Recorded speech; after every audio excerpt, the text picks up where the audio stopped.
আমাদের দেশে গত ৭৫ বছরে ৩৫ বার তারা প্রতিশ্রুতি দিয়েছে। উচ্চ পর্যায়ের রাষ্ট্রপতি, প্রধানমন্ত্রী, স্পিকার, মন্ত্রী থেকে শুরু করে তারা প্রতিশ্রুতি দিয়েছে, সেই প্রতিশ্রুতি তারা রক্ষা করে নাই।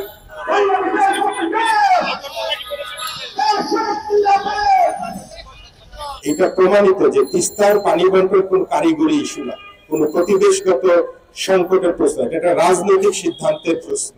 সেখানে 500 কিউসেক পানিও থাকে না। ফেনী নদীর যে পানি সেটা প্রত্যাহার করার জন্য, সেখান থেকে পানি নেওয়ার জন্য ভারতকে অনুমোদন দিয়েছে। তিস্তার পানি আমাদেরকে দেওয়ার নাম নাই। যে রোড বাস তিস্তা ব্যারেজ পর্যন্ত অনুষ্ঠিত হবে, মানুষের দেহে যেমন শিরা উপশিরায় রক্ত প্রবাহ হলে সেখানে মানুষ জীবিত থাকে, সেই রক্ত প্রবাহ বন্ধ হয়ে গেলে মানুষ আর বাঁচে না, মরে যায়। তেমনি ভাবে বাংলাদেশের নদীগুলো আমাদের দেশের মধ্য দিয়ে শিরা উপশিরার মতো জালের মতো ছড়িয়ে আছে, বিস্তৃত হয়েছে। এই নদীগুলো মরে গেলে, নদীর প্রবাহ বন্ধ হয়ে গেলে বাংলাদেশ বাঁচবে না, বাংলাদেশের কৃষি বাঁচবে না, কৃষক বাঁচবে না, বাংলাদেশ মরে যাবে।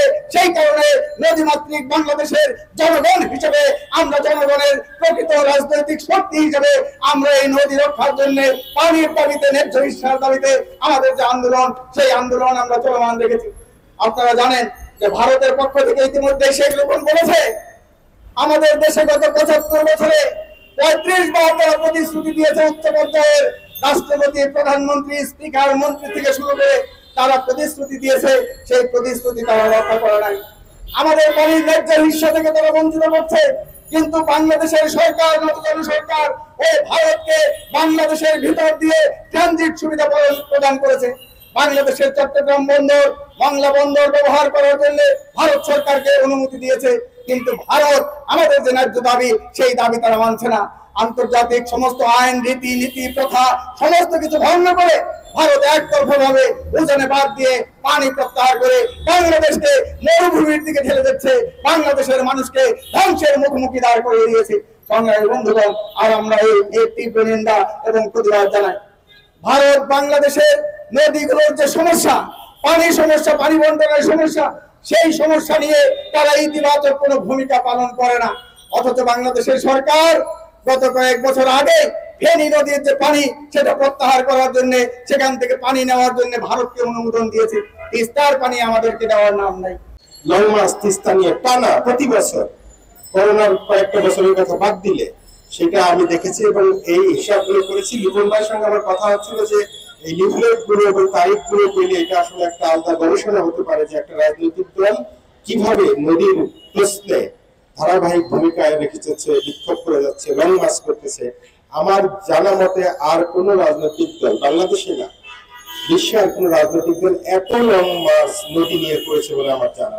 আমি এটা গভীরভাবে খেয়াল রাখছি এবং এটা আমি অনুসরণ করতে চাই। আমি একটা ছোটখাটো গবেষণা করতে চাই যে এই লং মার্চের প্রভাব নিয়ে। আমি বেশি লম্বা করব না। আমি বাসদকে শুভেচ্ছা জানাই, অভিনন্দন জানাই, নদী কর্মীদের পক্ষ থেকে কৃতজ্ঞতা জানাই যে তারা একটা ইস্যু তুলে রাখছেন এভাবে।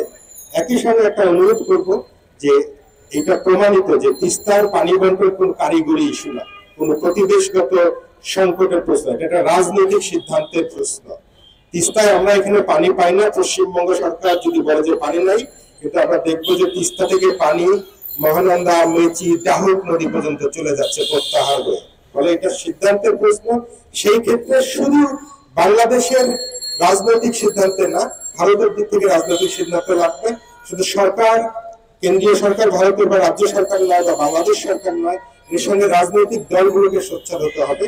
পশ্চিমবঙ্গের দিক থেকে, দিল্লির দিক থেকে আমাদের বলা হয় যে সেখানকার রাজনৈতিক দলগুলোর জন্য এটা একটা স্পর্শকাতর ইস্যু, তারা চাইলে এটাকে সমর্থন দিতে পারে না। আমি বাসদের নেতৃবৃন্দ এখানে সবাই আছেন, আমার খুব শ্রদ্ধাভাজন সবাই, তাদেরকে আমি একটা অনুরোধ করতে চাই নদী কর্মীদের পক্ষ থেকে যে একইভাবে একটা লং মার্চ আমরা যেন পশ্চিমবঙ্গ থেকে তিস্তা অভিযানের অংশে দেখতে পাই, আমরা সেটা তাদেরকে বলতে পারি, অনুরোধ করতে পারি, যোগাযোগ করতে পারি। বাংলাদেশের পানির ন্যায্য ইচ্ছা শুধু না, এই যে পানি বন্ধ করে রাখার কারণে ফারাক্কা বাঁধ আজকে অচল হয়ে যেতে যাচ্ছে। ফারাক্কার বিরূপ প্রভাব এখন পশ্চিমবঙ্গ থেকে বিহারে পৌঁছে গেছে।